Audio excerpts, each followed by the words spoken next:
سورۃ بروج البروج بسم اللہ الرحمن الرحیم والسماء ذات البروج قسم آسمان برجوں والی کی والیوم الموعود اور دن وعدہ دیے ہوئے کی وشاہد ومشہود اور حاضر ہونے والے اور حاضر کیے ہوئے کی قتل اصحاب الاخدود ہلاک کیے گئے خندقوں والے النار ذات الوقود یعنی آگ ایندھن والی اذ ہم علیہ قعود جب وہ اس پر بیٹھے تھے وہم علی ما یفعلون بالمؤمنین شہود اور وہ اس کو جو کچھ وہ کر رہے تھے مومنوں کے ساتھ دیکھ رہے تھے وما نقموا منهم الا ان يؤمنوا بالله العزیز الحمید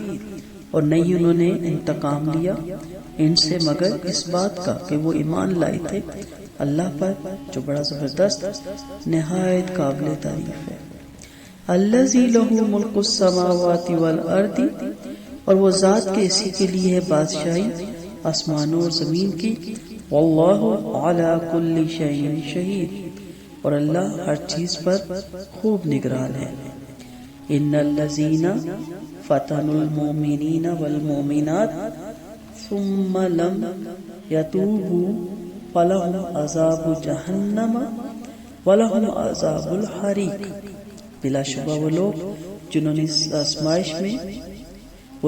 نے آزمائش میں ڈالا مومن مردوں اور مومن عورتوں کو پھر نہ انہوں نے توبہ کی تو ان کے لیے عذاب ہے جہنم کا اور ان کے لیے عذاب ہے جلانے والا ان الذین آمنوا وعملوا الصالحات لهم جنات تجری من تحتها الانہار ذالک الفوز العظیم اور بلا شبہ جو لوگ ایمان لائے اور انہوں نے عمل کیے نیک ان کے لیے ایسے باغات ہیں کہ بہتی ہیں ان کے نیچے سے نہریں یہ کامیابی ہے بہت بڑی اِنَّ بَطْشَ رَبِّكَ اور بلا شبہ پکڑ آپ کے رب کی لشدید نہایت سخت ہے یقیناً نہایت سخت ہے اِنَّهُ هُوَ يُبْدِئُ وَيُعِيدُ يُبْدِئُ وَيُعِيدُ بے شک وہی پہلی بار پیدا کرتا ہے اور وہی دوبارہ پیدا کرے گا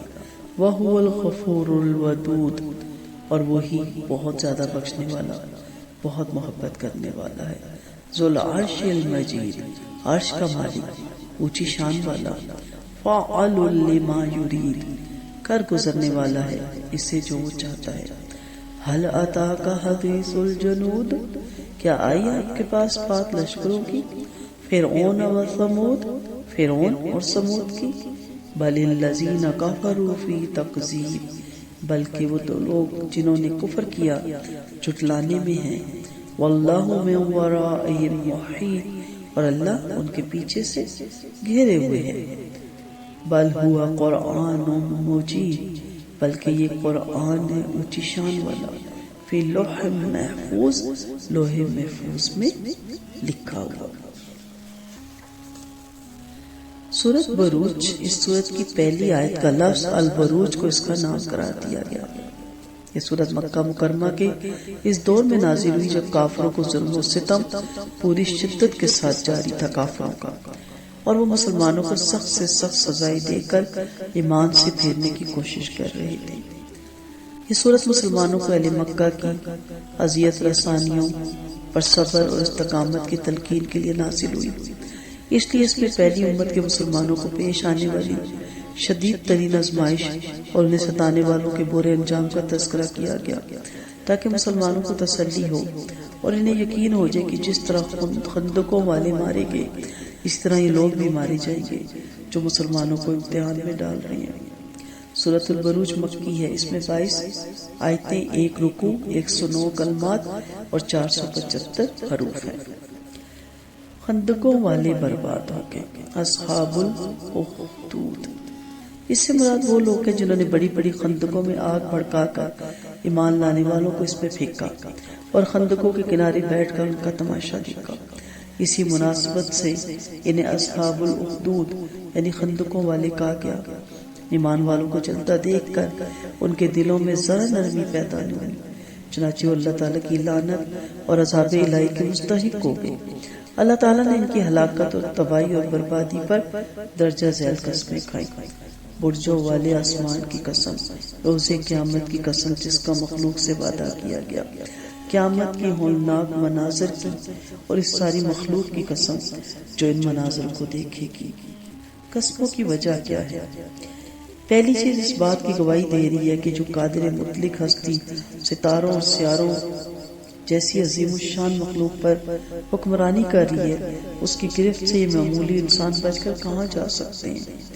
دوسری چیز کی قسم اس بنا پر کھائی گئی کہ دنیا میں ان لوگوں کو اصحاب الاخدود نے جو ظلم کرنا چاہ کر لیا، اب ان قریب وہ دن آنے والا ہے کہ جس سے انسان کو خبردار کیا جا چکا ہے، اس میں ہر مظلوم کی داد رسی اور ہر ظالم کی پکڑ ہوگی۔ تیسری اور چوتھی قسم اس طرف رہنمائی کرتی ہے کہ جس طرح اصحاب الاخدود نے بے بس اہل ایمان کے جلنے کا نظارہ دیکھا، اسی طرح قیامت کے روز ساری مخلوق دیکھے گی کہ ان کی خبر کس طرح لی جاتی ہے۔ استغفر اللہ۔ اہل ایمان کا قصور کیا تھا؟ اہل ایمان کا قصور کوئی بھی نہیں تھا۔ اہل ایمان نے ان ظالموں پر یا کسی دوسرے پر کوئی زیادتی نہیں کی تھی جس کا وہ بدلہ لے رہے تھے، بلکہ ان کا جرم صرف اور صرف اللہ تعالیٰ پر ایمان لا کر اس پر قائم رہنا تھا۔ اللہ تعالیٰ جو غالب اور ہر حال میں حمد و ثنا شکر کا مستحق ہے، وہ ذات خود معبود ہے، خواہ جاہل اس کی حمد نہ کری، اس کا حق ہے کہ اس پر ایمان لایا جائے اور اس کی بندگی کی جائے۔ وہی تنہا آسمان اور زمین کا مالک اور حاکم ہے، ہر چیز اس کی نظر میں ہے۔ اصحاب الاخدود کون ہیں؟ اس واقعے کی تفصیل صحیح مسلم میں یوں بیان کی گئی۔ گزشتہ زمانے میں ایک بادشاہ کا جادوگر اور نجومی تھا۔ جب وہ جادوگر بوڑھا ہو گیا تو اس نے بادشاہ سے کہا، بے شک اب میں بوڑھا ہو گیا، ایک ذہین لڑکا میرے سپرد کر دے تاکہ میں اسے جادو سکھاؤں۔ چنانچہ بادشاہ نے ایک سمجھدار لڑکے کو تلاش کر کے اس کی طرف بھیجنا شروع کر دیا جسے وہ جادو سکھاتا۔ اس بچے کے راستے میں ایک راہب کا بھی ٹھکانا تھا۔ وہ لڑکا جب بھی جادوگر کے پاس جاتا تو راہب کے پاس تھوڑی دیر کے لیے ٹھہر جاتا۔ اس لڑکے نے جب اس کی باتیں سنی تو اسے اچھی لگی، چنانچہ وہ جب بھی جادوگر کے پاس جاتا تو گزرے ہوئے راہب کے پاس بھی ٹھہر جاتا۔ جب وہ جادوگر کے پاس آتا تو دیر سے آنے کی وجہ سے جادوگر اسے ڈانٹتا۔ اس نے راہب کو بتایا۔ راہب نے اس سے کہا کہ جب تمہیں جادوگر سے مار کر ڈارو تو کہہ دیا کرو کہ مجھے گھر والوں نے روک لیا تھا، اور جب گھر والوں سے ڈارو تو کہہ دیا کرو کہ جادوگر نے مجھے روک لیا تھا۔ چنانچہ اسی طرح دن گزرتے رہے۔ ایک دن لڑکے نے اپنے راستے میں ایک بہت بڑا جانور، شیر یا سانپ وغیرہ دیکھا جس نے لوگوں کا راستہ روک رکھا تھا۔ لڑکے نے دل میں کہا، آج کے دن میں جان لوں گا کہ جادوگر بہتر ہے یا راہب ہے۔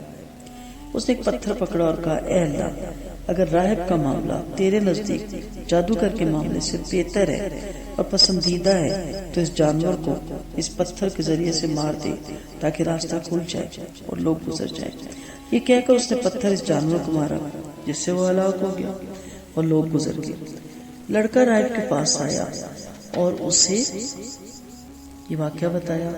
راہب نے کہا، بیٹے، آج تم مجھ سے افضل ہوگے، تمہارا معاملہ جہاں تک پہنچ چکا ہے وہ میں دیکھ رہا ہوں، اور ان قریب تم آزمائش میں ڈالے جاؤ گے۔ چنانچہ جب آزمائش کا مرحلہ آئے تو کسی کو میرے بارے میں مت بتلانا۔ یہ لڑکا پیدائشی اندر کوڑیوں کو اللہ کے حکم سے درست کر دیتا تھا اور دیگر تمام بیماریوں کا بھی علاج کرتا تھا۔ بادشاہ کا ایک درباری اندھا ہو گیا۔ اس نے جب اس لڑکے کا چرچا سنا تو بہت سے طوائف لے کر لڑکے کے پاس آیا اور اس سے کہا کہ اگر تم مجھے ٹھیک کر دو تو یہ سارے تحفے تمہارے ہیں۔ لڑکے نے کہا، میں اس کسی کو شفا نہیں دے سکتا، شفا صرف اللہ دیتا ہے، اگر تو اللہ پر ایمان لے آئے تو میں اللہ تعالیٰ سے دعا کروں گا، چنانچہ وہ تجھے شفا عطا فرمائیں گے۔ درباری اللہ تعالیٰ پر ایمان لے آئے اور اللہ تعالیٰ نے اسے شفا عطا فرما دی۔ وہ ٹھیک ہونے کے بعد بادشاہ کے پاس آیا اور اس کے پاس اسی طرح بیٹھ کے جیسے وہ بیٹھا کرتا تھا۔ بادشاہ نے اسے پوچھا، تیری بینائی کس نے بحال کر دی؟ اسے کہا، میرے رب نے۔ بادشاہ نے کہا، کیا میرے علاوہ بھی تیرا کوئی رب ہے؟ اس نے کہا، میرا اور تیرا رب صرف ایک اللہ ہے۔ بادشاہ نے اسے گرفتار کر لیا اور اس کو سزا دیتا رہا حتیٰ کہ اس نے لڑکے کا پتہ بتلا دیا۔ چنانچہ لڑکے کو بادشاہ کی خدمت میں لایا گیا۔ بادشاہ نے اس سے کہا بیٹا تیرا جادو کا کمال اس حد تک پہنچ چکا ہے کہ تو پیدائشی اندر کوڑیوں کو درست کر دیتا ہے اور وہ بھی فلاں کام کر لیتا ہے۔ اس لڑکے نے کہا بے شک میں کسی کو شفا نہیں دیتا، شفا دینے والی صرف اللہ تعالیٰ ہے۔ بادشاہ نے اسے گرفتار کر لیا، اسے سزا دیتا رہا حتیٰ کہ اس نے راہب کا پتہ بتا دیا۔ راہب کو پیش کیا گیا اور اس سے کہا گیا کہ تم اپنے دین سے پھر جاؤ۔ اس نے انکار کر دیا۔ بادشاہ نے آرا منگوا کر راہب کے سر کے عین درمیان رکھ دیا، پھر اس کے سر کو چیر دیا یہاں تک اس کے 2 حصے ہو گئے۔ پھر درباری کو لایا گیا، اسے کہا گیا کہ اپنے دین سے پھر جاؤ، اس نے بھی انکار کر دیا۔ چنانچہ آرا اس کے بھی سر کے مانگ والے مقام پر رکھ دیا گیا اور اس کو بھی چیر کر 2 ٹکڑے کر دیا گیا۔ پھر لڑکے کو لایا گیا اور اس سے کہا گیا اپنے دین سے پھر جا، اس نے بھی انکار کر دیا۔ بادشاہ نے اسے اپنے چند خاص آدمیوں کے سپرد کیا اور کہا کہ اسے فلاں پہاڑی پہ لے جاؤ، جب تم اس کی چوٹی پر پہنچ جاؤ تو اسے اس کے دین کے بارے میں پوچھو، اگر یہ اپنے دین سے پھر جائے تو ٹھیک، ورنہ اسے وہاں سے نیچے پھینک دینا۔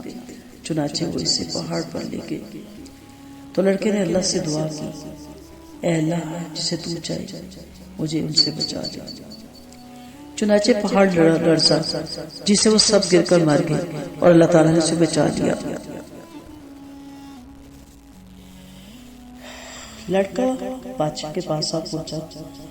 بادشاہ نے اس سے پوچھا کہ تیرے ساتھیوں نے کیا کیا، کیا انہوں نے تجھے پہاڑی کی چوٹی سے نہیں گرایا؟ لڑکے نے سارا واقعہ سنا دیا۔ بادشاہ نے پھر اپنے چند آدمیوں کو اس کو سپرد کیا اور کیسے لے جاؤ، اور کشتی جب درمیان میں پہنچے تو پوچھ لینا ورنہ اسے سمندر میں پھینک دینا۔ اس نے پھر یہی دعا مانگی اے اللہ جسے تو چاہے جیسے تو چاہے مجھے ان سے بچا لے۔ چنانچہ کشتی الٹ گئی اور وہ سب پانی میں ڈوب گئی۔ اللہ تعالیٰ نے اسے دوبارہ بچا دیا۔ لڑکا پھر بادشاہ کے پاس آ گیا، وہی سوال ہوا، لڑکے نے وہی جواب دیا۔ پھر لڑکے نے بادشاہ سے کہا تو مجھے اس وقت تک قتل نہیں کر سکتا جب تک تو وہ طریقہ اختیار نہ کرے جو میں تجھے بتاؤں۔ بادشاہ نے کہا وہ طریقہ کیا ہے؟ لڑکے نے کہا تو لوگوں کو ایک کھلے میدان میں جمع کرو، مجھے سولی دینے کے لیے ایک تنے پہ چڑھا، پھر میرے ترکش سے ایک تیر لے کر اسے کمان پہ چڑھا اور یہ الفاظ پڑھ کے مجھے تیر مار، بسم اللہ رب الغلام، اللہ کے نام کے ساتھ جو لڑکے کا رب ہے میں اسے تیر مارتا ہوں۔ جب تو ایسا کرے گا تو مجھے قتل کرنے میں کامیاب ہو جائے گا۔ چنانچہ بادشاہ نے سب لوگوں کو میدان میں جمع کیا اور لڑکی کو سولی دینے کے لیے لکڑی کے تنے پہ تیر چڑھایا، پھر اس کے ترکش سے لکڑی کے تنے پہ اس کو چڑھا دیا، پھر ترکش سے تیر نکالا، کمان پہ چڑھایا اور کہا بسم اللہ رب الغلام۔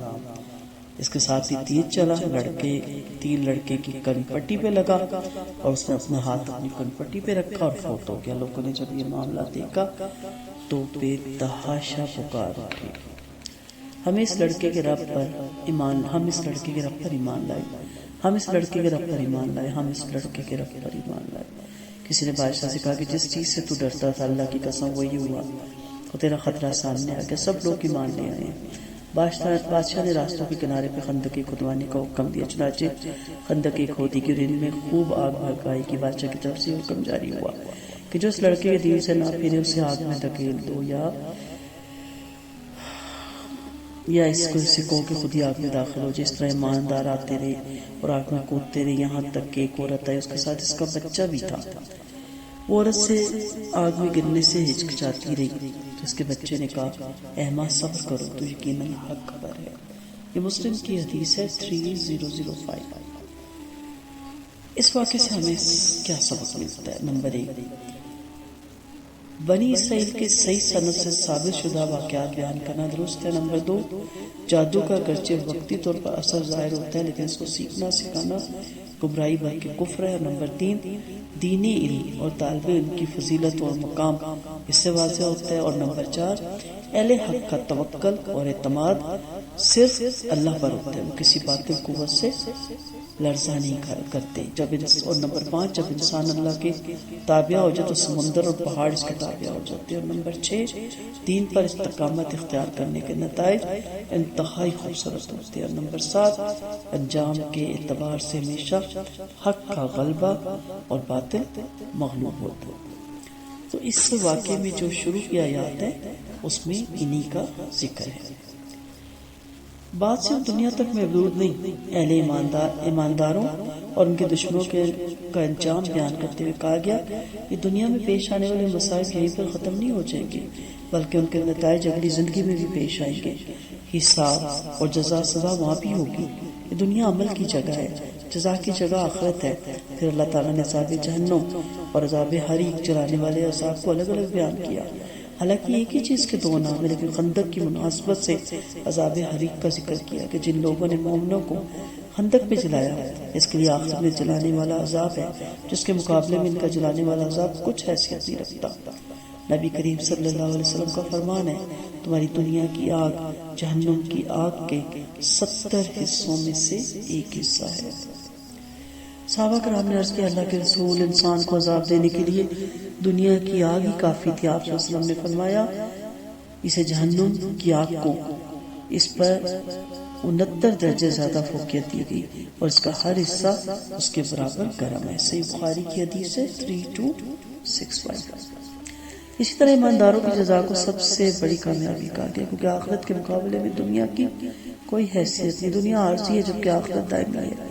جب یہ سورت نازل ہوئی اس وقت مکہ کے اندر مٹھی بھر مسلمان مشکلات اور مسائل بھری زندگی بسر کر رہے تھے۔ اس صورت نے انہیں اطمینان دلایا، نیز جو کفار مسلمانوں کو اذیتناک تکلیفیں دے رہے تھے ان کے لیے اس صورت میں دھمکی ہے اور انہیں توبہ کرنے کا موقع دیا گیا ہے۔ اس صورت میں اللہ تعالیٰ نے اپنی کہیں ایک صفات کا تذکرہ بھی کیا، فرمایا الغفور، بہت بخشنے والا ہوں۔ اپنی صرف ذکر کہ اللہ تعالیٰ نے امید دلائی کہ اگر کوئی اپنے گناہوں سے باز آ کر توبہ کر لے تو اس کے لیے دامن رحمت میں جگہ مل سکتی ہے، اس کو اللہ کی دامن رحمت میں۔ اور الودود، بہت محبت کرنے والا، کہہ کر یہ بتایا کہ اسے اپنی مخلوق سے کوئی دشمنی نہیں، خواہ وہ انہیں عذاب میں مبتلا کرے، بلکہ جس مخلوق کو اس نے پیدا کیا وہ اس سے محبت رکھتا ہے اور اسے اسی وقت سزا دیتا ہے جب وہ سرکشی سے باز نہ آئے۔ ذوالعرش، عرش کا مالک کہہ کر انسان کو یہ احساس دلایا کہ کائنات کا شہنشاہ صرف وہی ہے جسے سرکشی کرنے والا اس کی پکڑ سے بچ نہیں سکتا۔ المجید، اونچی شان والا، یہ کہہ کر انسان کو اس کے کمینے پر تنبیہ کی گئی کہ اس قدر عظیم ہستی کے مقابلے میں گستاخی کا رویہ اختیار کرتا ہے۔ آخرت میں صرف جو بیان کی گئی وہ فعال لما یرید، جو چاہے کر گزرنے والا، اس کے حکم اور مشیت کو ٹالنے والا نہیں۔ کائنات میں کسی کو بھی یہ طاقت نہیں کہ اللہ تعالیٰ جس کام کا ارادہ کرے اس میں رکاوٹ بن سکے۔ سیدنا ابوبکر صدیق رضی اللہ عنہ سے کہ مرض الموت میں کسی نے پوچھا، کسی طبیب نے آپ کو دیکھا؟ انہوں نے فرمایا ہاں۔ پوچھا اس نے کیا کہا؟ فرمایا اس نے کہا بے شک میں گزرنے والا ہوں، انی فعال لما ارید، میں جو چاہوں کروں کہ میرے معاملے میں کوئی دخل دینے والا نہیں۔ ان کا مطلب یہ تھا کہ معاملہ اب طبیبوں کے ہاتھ میں نہیں رہا، میرا آخری وقت آ گیا اور اللہ تعالیٰ ہی اب میرا طبیب ہے جس کی مشیت کو ٹالنے کی کسی کے اندر طاقت نہیں۔ پھر لشکروں کا حوالہ دیا، قوم سمود اور فرعون کے واقعات قرآن مجید میں بارہا ذکر ہوئے۔ ان دونوں کا نام اللہ تعالیٰ نے جنود لشکر رکھا کیونکہ یہ بہت قوت والے اور طاقتور تھے۔ فرعون کو اللہ تعالیٰ نے اس کے لاؤ لشکر سمیت ہلاک کیا اور بنی اسرائیل کو اس کے ظلموں سے تم سے نجات دی۔ قوم سمود کو اللہ تعالیٰ نے جڑ سے مٹا دیا اور ان پر آسمانی عذاب نازل کیا، صرف چند لوگ بچے جو سیدنا صالح علیہ السلام پر ایمان لائے تھے۔ پھر اللہ تعالیٰ نے سورت کے آخر میں دو بڑی فیصلہ کن باتیں بیان کی۔ ایک یہ کہ تکذیب کرنے والے اپنے حال میں مست ہیں، انہیں علم نہیں کہ ان کا گھیراؤ کیا جا چکا ہے اور ان قریب فیصلہ ہونے والا ہے۔ دوسرا یہ کہ قرآن مجید اونچی شان والا ہے، بھلا شہنشاہ کائنات سے بڑھ کر کسی کی بات بلند اور اعلیٰ ہو سکتی ہے؟ یہ قرآن لوح محفوظ میں ہے جس کی حقیقت اللہ تعالیٰ کے سوا کوئی نہیں جانتا۔ حکمتیں کیا ہیں اس صورت کی؟ اللہ تعالیٰ اپنی قدرت اور بے مثال کاریگری کی طرف ہماری توجہ مبذول کروانے کے لیے اپنی عظیم الشان مخلوق میں سے جس کی چاہتا ہے قسم کھاتا ہے، البتہ ہمیں اللہ تعالیٰ کے سوا کسی اور کی قسم کھانے سے منع کیا گیا۔ پھر گزشتہ لوگوں کے واقعات ذکر کر کے مومنوں کو تسلی دینے کے ساتھ ان سے عبرت حاصل کرنا بھی مقصود ہے، اور پھر مرنے کے بعد دوبارہ زندہ ہونا اور حساب کتاب کا عمل جاری ہونا برحق ہے۔ اللہ تعالیٰ کافروں سے بدلہ لینے پر یقیناً قادر ہے، لیکن وہ انہیں ڈھیل اور مہلت دیتا ہے اور ہمارے اندر قربانی کا جذبہ پیدا کرنا چاہتا ہے۔ اللہ تعالیٰ کی پکڑ انتہائی سخت ہے۔ کافر نہیں جانتے کہ اللہ تعالیٰ نے ان کے لیے کیا کیا عذاب تیار کر رکھا ہے۔ اور پھر اللہ تعالیٰ توبہ کرنے والوں کے گناہوں کو بخشتا ہے اور اپنے دوستوں سے محبت کرتا ہے. اور پھر اللہ تعالیٰ نے پوری کائنات کا احاطہ کیا ہوا ہے، کوئی اس سے بچ کر بھاگ نہیں سکتا. قرآن مجید اور اونچی شان والی کتاب ہے اور لوح محفوظ میں ہے، جس کی حقیقت اللہ تعالیٰ کے سوا کوئی نہیں جانتا. وآخر دعوانا ان الحمد للہ رب العالمین. سبحانک اللہم و بحمدک، نشہد ان لا الہ الا انت، نستغفرک و نتوب الیک. السلام علیکم ورحمۃ اللہ وبرکاتہ. دعاؤں کی طالبہ رخسانہ ایجاز.